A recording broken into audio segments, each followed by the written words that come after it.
139ാമത് വാർഷികാഘോഷത്തിന്റെയും നവീകരിച്ച മൂവാറ്റുപുഴ സബ് ഓഫീസിന്റെയും ഉദ്ഘാടനം നടത്തി.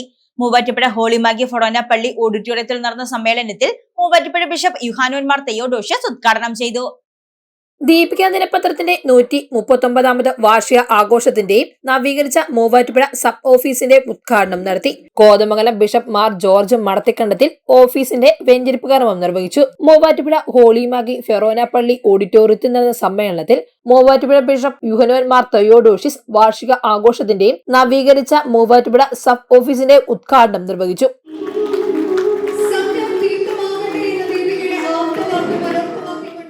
ഏതൊക്കെ പേര് ദീപികയെ വിളിക്കണമെന്ന് ചോദിച്ചാൽ ഏത് പേര് വേണമെങ്കിലും വിളിക്കാം.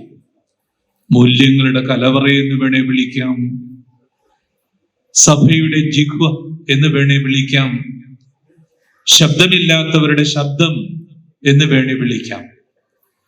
പ്രത്യേകിച്ച് ഈ കാലയളവിൽ ദീപികയുടെ മുഖപ്രസംഗങ്ങള് മനസ്സിരുത്തി നമ്മൾ വായിക്കുമ്പോൾ അത് നൽകുന്ന മൂല്യബോധം ഒരുപക്ഷെ പറഞ്ഞറിയിക്കാനാകില്ല. അത് എത്ര പേരത് വായിക്കുന്നു എന്നുള്ളതാണ് ചോദ്യം. ഞാൻ മനസ്സിലാക്കുന്നിടത്തോളം ദീപികയ്ക്ക് അന്നും ഇന്നും ഒരേ ലക്ഷ്യമേ ഉള്ളൂ, ഒരു വഴിയേ ഉള്ളൂ. ഈ കേരള സമൂഹത്തിന്റെ നന്മ. അതിന് പല ഘട്ടങ്ങളിലൂടെ അത് കടന്നു പോകേണ്ടി വന്നു എന്നുള്ളത് വസ്തുതയാണ്.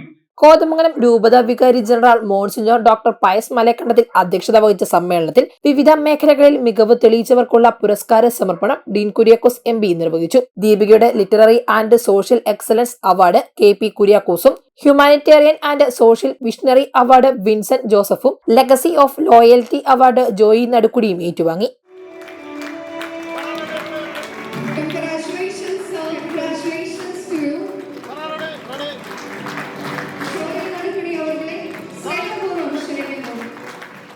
ശരിയും തെറ്റും എന്നുള്ള ആ ഒരു വിവക്ഷയിൽ നിന്നുകൊണ്ട് ശരിയുടെ പക്ഷം വിജയിച്ചു വരണമെങ്കിൽ, അല്ലെങ്കിൽ അത് നിലനിർത്തപ്പെടണമെങ്കിൽ സത്യസന്ധമായ മാധ്യമ പ്രവർത്തനം അത് ഒന്നുകൊണ്ട് മാത്രമേ ഇതെല്ലാം സാധ്യമാവുകയുള്ളൂ എന്നുള്ളതാണ്. അല്ലാത്ത പക്ഷം നാം ശരിയെന്ന് തോന്നുന്ന എല്ലാ സംഗതികളെയും ശരിയല്ലാത്ത വിധത്തിലേക്ക് ആനയിക്കപ്പെടും എന്നുള്ളതിൽ സംശയമില്ല. അവിടെയാണ് ദിനപത്രങ്ങളുടെ വലിയ പ്രസക്തി നിലകൊള്ളുന്നത് എന്ന് ഞാൻ ഉറച്ചു വിശ്വസിക്കുകയാണ്.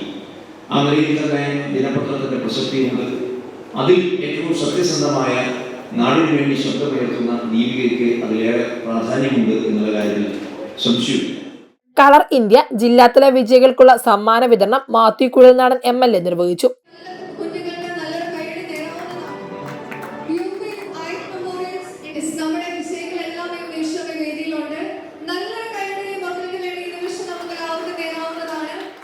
ദീപികയെ സംബന്ധിച്ച് നമ്മൾ പഠിക്കുമ്പോൾ ദീപിക പ്രതിദാനം ചെയ്യുന്ന ഒരു പ്രത്യയശാസ്ത്രം കൂടിയുണ്ട്. ദീപിക പ്രദാനം ചെയ്യുന്ന ഒരു പ്രത്യയശാസ്ത്രത്തിൻ്റെ പ്രയോജനകരമായ പ്രയോക്താക്കളായിട്ടാണ് ആ പത്രം നിലനിന്ന് വരുന്നത്, അല്ലെങ്കിൽ കാലങ്ങളിൽ പ്രവർത്തിച്ചിട്ടുള്ളത്. നമ്മുടെ ക്രിസ്ത്യൻ വാല്യൂസിനെ സമൂഹത്തിൽ എപ്പോഴും ആ ക്രിസ്ത്യൻ വാല്യൂസിന് കൂടുതൽ ശക്തി പകരുന്ന, അല്ലെങ്കിൽ അതിനെ കൂടുതൽ ജനങ്ങളിലും അല്ലെങ്കിൽ ജനഹൃദയങ്ങളിലും എത്തിക്കുന്നതിനും, അല്ലെങ്കിൽ അതിൻ്റെ പ്രാധാന്യം സമൂഹത്തിന് ബോധ്യപ്പെടുത്തുന്നതിനും ഒക്കെ ദീപിക വലിയൊരു പങ്ക് വഹിച്ചിട്ടുണ്ട്. മാത്രമല്ല എല്ലാ പത്രങ്ങൾക്കും ഒരു പക്ഷമുണ്ട്. ഒരു പക്ഷം എന്ന് പറയുമ്പോൾ അത് നിങ്ങളായിരിക്കും അതൊരു രാഷ്ട്രീയ പാർട്ടിയുടെ, അല്ലെങ്കിൽ അങ്ങനെയാണ് ഏതെങ്കിലും പാർട്ടികൾക്കോ നേതാക്കന്മാർക്കോ വേണ്ടി നിൽക്കുന്ന പക്ഷമാണ്. ദീപികയ്ക്ക് ഉള്ളത് കർഷകരുടെ പക്ഷമാണ്, അല്ലെങ്കിൽ മലയോര ജനതയുടെ പക്ഷമാണ്. ഇന്ന് കേരളത്തിൽ ഇപ്പോഴും ആ കാര്യത്തിൽ ഏറ്റവും ശക്തമായ നിലപാട് സ്വീകരിക്കുന്ന പത്രങ്ങളിലൊന്നാണ് Deepika. Rashtradeepika limited managing director father Michael Vettikkattu ആമുഖ പ്രഭാഷണവും, Rashtradeepika director doctor Thomas Pothanamozhi, CCO father Jino Punnamattathil, DCL Kochettan father Roy Kannanchira, Deepika Kochi resident manager father Joseph Kolluthuvallil, Holy Magi Forane പള്ളി വികാരി ഫാദർ മാനുവൽ പിച്ചളക്കാട്ട്, എന്റെ നാട് ചെയർമാൻ ഷിബു തെക്കുംപുറം തുടങ്ങിയവർ പങ്കെടുത്തു. News desk Muvattupuzha news. കഴിഞ്ഞ 34 വർഷങ്ങളായി മൂവാറ്റുപുഴ കച്ചേരിത്താഴത്ത് പ്രവർത്തിക്കുന്ന തോട്ടത്തിൽ ഫാഷൻ ജുവല്ലറി ഇപ്പോൾ ലൈറ്റ് വെയ്റ്റ് സ്വർണ്ണാഭരണങ്ങളുടെ മഹനീയ ശേഖരവുമായി നിങ്ങളെ വരവേൽക്കുന്നു. 3000 രൂപയിൽ തുടങ്ങുന്ന ഡയമണ്ട് മൂക്കുത്തി മുതൽ 2 ലക്ഷം രൂപ വരെ വിലയുള്ള ഡയമണ്ട് ആഭരണങ്ങൾ, 925 ഇറ്റാലിയൻ സിൽവർ ആഭരണങ്ങളോടൊപ്പം 18 ക്യാരറ്റിന്റെ ആഭരണങ്ങളും തോട്ടത്തിൽ ഫാഷൻ ജുവല്ലറിയിൽ നിങ്ങൾക്ക് ലഭ്യമാണ്. തവണകളായി പണമടച്ച് സ്വർണ്ണാഭരണങ്ങൾ സ്വന്തമാക്കുവാനുമുള്ള അവസരവും ഒരുക്കിയിരിക്കുന്നു തോട്ടത്തിൽ ഫാഷൻ ജുവല്ലറിയിൽ. തോട്ടത്തിൽ ഫാഷൻ ജുവല്ലറി, തോട്ടത്തിൽ വാച്ച് കമ്പനിക്ക് എതിർവശം, കച്ചേരിത്താഴം, മൂവാറ്റുപുഴ.